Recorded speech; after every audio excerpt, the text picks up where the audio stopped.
right, so welcome again to Military Guna TV, Military Guna Sports TV, MG Sports TV. Same thing, same thing, same thing. Jamaica won, Mexico won, and there's so much to discuss about this game. Many things to talk about: ups and downs, decisions, Paul Hall, the players, individual players. We have a lot to talk about. I'm going to give you guys a recap, a match review, basically. So I'm just going to cover everything in a brief, in a short, I would say a short video. I'll be doing a stream on it, I think tonight I'll be doing a stream on it, most definitely. But this is the match review. Now, before I get into that, people, please guys, smash the like button. And most definitely, if you're here for the first time, hit that subscribe button. Let's start off from the starting lineup. As I predicted, it's the exact same starting lineup that I predicted. I could have only formulated that starting lineup based off the fact that what I saw in training, how they shaping training, how they're performing in training, that's what I went off. Drama Tope came in for Richard King, and I think everything else remains the same. Now, Liam Bailey started, actually. Jamalo rested. Jamalo, when I went to the training session, Jamalo was actually on the physio, working with the physio, so I'm not sure what the situation with that.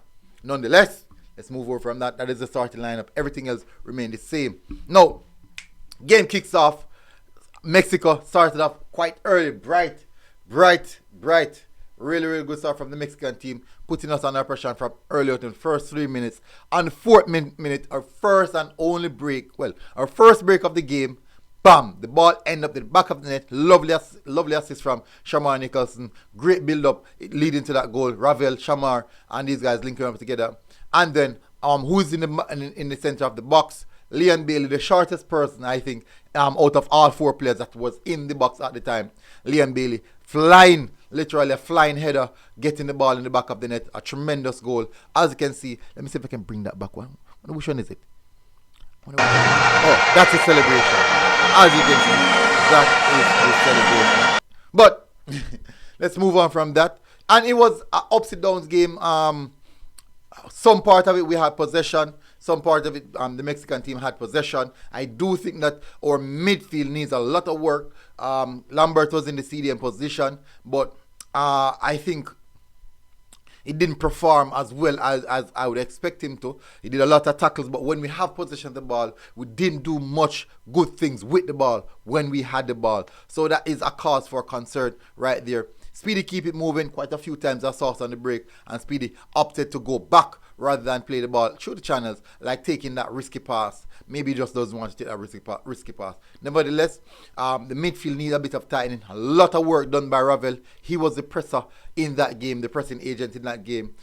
He actually did more pressing than Boza, who was actually leading the line. Now, as the game prolongs, we can see that Mexico was growing in confidence. We kind of struggle every now and then to retain possession of the ball, and that's just how football is. You won't control the game, you won't dominate the game right through the game. If you also should look at the Mexican team, the Mexican team, they wanted to control the game and they didn't get that opportunity because we were at some points we were pressing them really hard, and we, as the fans in the stands, I would actually move away from the media aspect of it and I went into the stands, because when you're on the lower floor, it's good to take the pictures, but you don't see the game in the full perspective. When you're in the stands, you can get a better view of the game. You can get a better understanding of the game. You can hear the players. And you just get a better understanding when you're in the stands. And that's one of the reasons why I actually went in the stands, to actually get a better view of the game.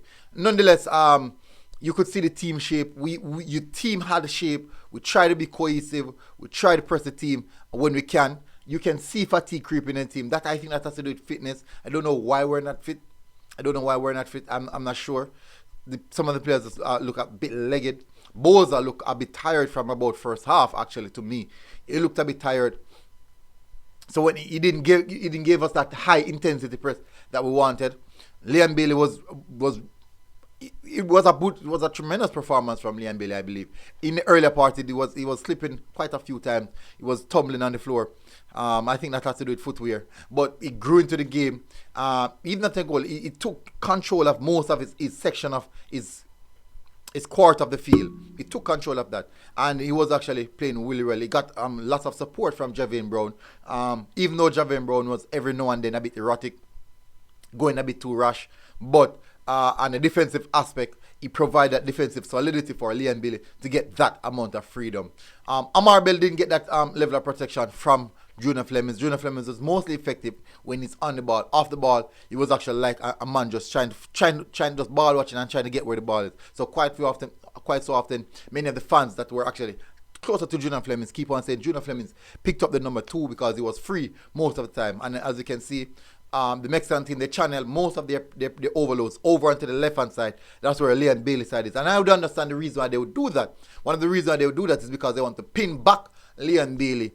So they didn't really see Junior Flemings as that major threat. They tried to pin down the left hand side to pin back Leon Bailey because he was actually the one who was driving at them in certain aspects. They couldn't contain Ravel Mars in the central zone.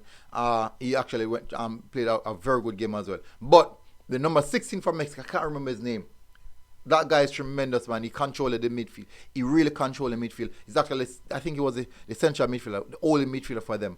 And I was looking at Lambert. Lambert was actually twice his size. And I'm saying, I'm saying to myself, Lambert, you should be doing what he's doing, fetching for the ball. Some of the time when the defenders have the ball, I don't see Lambert coming deep to fetch the ball. Some of the time I see Ravel Marson have to be coming past Lambert to come and pick up the ball, in which I don't like that. That should happen. That should not be happening. But in all this value, it was a good team performance. We're now at the top of the table. Gold Cup, here we come, which is good. So we played 3 games now, 2 draws, 1 win, which is, I think that's a good result. I do think that that's a fair enough sets of results coming forward. Paul always has a lot of pressure, specifically for not making any substitution. I can remember one time we played the first Mexican game. Twice we made substitution in those Mexican games. We played 3 Mexican games. 3. 2 of those Mexican games we made late substitution and we end up lost the game. The third one, we didn't make any, well, it wasn't a late one. We only made 1 substitution and we end up drew the game. Yes, we would have gotten the sense that if we had input maybe Karim Paris in that at that point in time when there was tired legs, we might get an extra amount of energy to bomb going forward. But the team at that point in time was playing as a cohesive unit and they were sticking together. So I don't think, the substitution was needed. I strongly believe that substitution, because I was calling for the substitution to reinforce the central zone because I never wanted the goal to score. But in a holistic value, we got the 1 point. We can also say that if we had brought on a substitution, we could have gotten a goal. But there's no surety to that. Also, there's no surety that the players on the field could have actually keep the score at 1-1. So it's a if you did it, a sense of if you did know versus what actually happened. So that's also how it is some of the time. I am pretty much disappointed in that, and I do think they asked me a lot of questions in the post-match press conference about the substitution.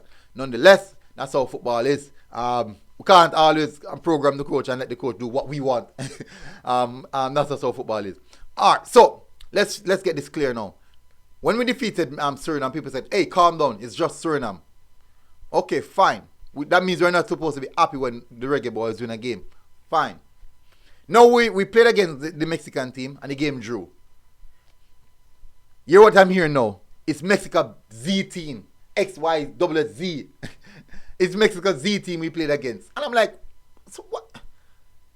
Did you look at our starting 11? If you should said we're going to muster all the best Jamaican players, would that starting 11, would we see that same starting 11? I highly doubt it. Maybe 3 or 4 players out of that starting 11. I highly doubt it. But guess what? Hey, what do I know? Sometimes let's accept the results. Let's take the results. We got a win. Let's be happy about that. And let's stop finding all the major issues to nitpick on. Yes, it's not all right. Yes, it's not okay. Yes, things are not going good. Yes, we can do better. Yes, we shouldn't be doing this. But at the end of the day, the results are not coming in. The performance are getting better. That is one of the most important things in the rebuilding phase. The performance is getting better and the results are taking its time and trickling. That means we are naturally and gradually getting better without some of the better or the big name players. which means that when those players should come in, we should see a significant, not saying that it will happen, we should see a significant improvement. That is how football is. Until next time, people, this is my short review of the game. Military Guna TV, people. Military Guna Sports TV, MG Sports TV. Anyways.